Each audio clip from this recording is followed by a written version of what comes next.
Welcome back to Chamber Exchange, the TV show. I want to thank our sponsors that help make the show happen. That's Bank Hometown and St. Vincent Hospital. In our second segment, we have Liz Hamilton, who's the Executive Director of the Boys and Girls Club of Worcester. Liz, good to see you. Great seeing you. Thanks for having me. Yeah, well, we were just chatting before we came on about how long we've been in our respective roles. So that's right. We came in, you were 10 years ago, I was about 11 and a half, so right. We've covered some ground together. We have. We have, but the Boys and Girls Club of Worcester does a phenomenal job. Thank you. And maybe you could just give our viewers who may not be familiar with the kind of the scope of services and everything that it does for our kids. Oh, absolutely. So we have been in Worcester for 136 years. I've only been here for 100, but you know, we have always made sure we're in areas where we think we can serve the most kids. So currently we're in Maine South at our Harrington Clubhouse, and then also in Great Brook Valley and Plumley Village. Right. And we serve 8,000 youth a year, and we charge only $25 a year for all of our programs. So we serve and provide programs, everything from driver's ed to college prep, to the arts, dance programs, swimming for free, right. Athletics, you know, it runs the gamut. We also have a licensed childcare at our Harrington Clubhouse. So we really want to make sure we're the place where families can really feel like all of their kids, whether they're 5 years old or 19 years old, have a safe place to go. Right, and the age, the ages again, you 5 to 19. 5 and 19, and one of the things that I know you spend a lot of time working with the team is, you know, how do you accommodate and be available at times that are really important for families that are working and kind of be there. So in the summer, we're open from 7:30 a.m. to 10 p.m. And then during the school year, we're open right after kids are done with school until 9 p.m. So we really want to make sure that, especially our teens, have somewhere to go at night. Right. And so we've always made sure that we have staffing and programs that really attract teens at night, so they're here with us Monday through Friday. Right, right. And the Maine South location, you know, how many years now has that been? 18. We did the capital campaign. We kicked it off probably in about 2001, and we were able to completely open up the clubhouse in 2006. You really supported us in many ways because you were the mayor at the time, and so, you know, thank you. But a lot of people say that how amazed they are how new it still looks, even though we might have 500 kids a day there. But our kids love the place, and we're constantly evolving. We just actually installed a esports lounge for our teens and youth where they only compete against other club members. So it's a closed site, and we don't have to worry about any inappropriate adults being involved. Right. And then we also have a music recording studio, so we're constantly evolving, making sure we are providing services that kids need now. Yeah, and you know, the facility, 18 years, I said, wow, you know, we hosted a business after hours this past year, and a lot of our members got a chance to come down, and you know, as part of the redevelopment of the construction of the new Boys and Girls Club, part of a broader vision with the Gardner-Kilby-Hammond project with Clark University, the Maine South CDC, Senator Kennedy at the time, Congressman McGovern, the city of Worcester, very actively in reinvesting in the neighborhood. Absolutely. Kind of in a multifaceted way, and the Boys and Girls Club is such an important anchor right there. Yeah, we are thrilled that families trust us, and we have so many kids just walking to the club every day. And it's a choice that they make because we're not licensed childcare for everything.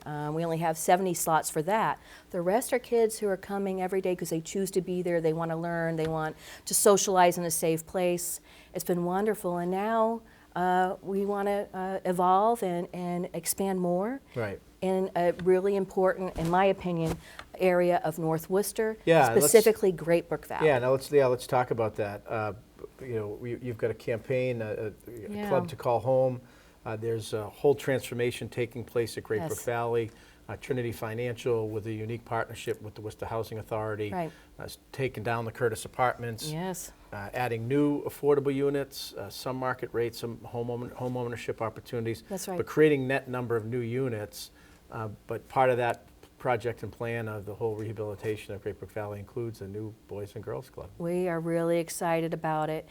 Currently, we're what they call the fallout shelter for Great Brook Valley, because as you know, it originally was built for GI housing after World War II. And so the housing in that area is...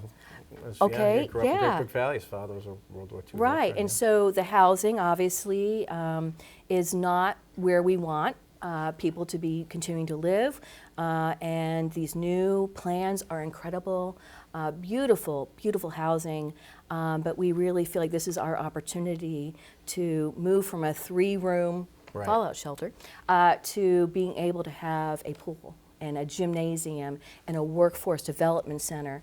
In the daytime will be for adults, anyone who lives in that area, not just Great Brook Valley, anyone. And then in the afternoons, solely for our kids up to age 19. You know, we only can serve 50 kids a day right now. Right.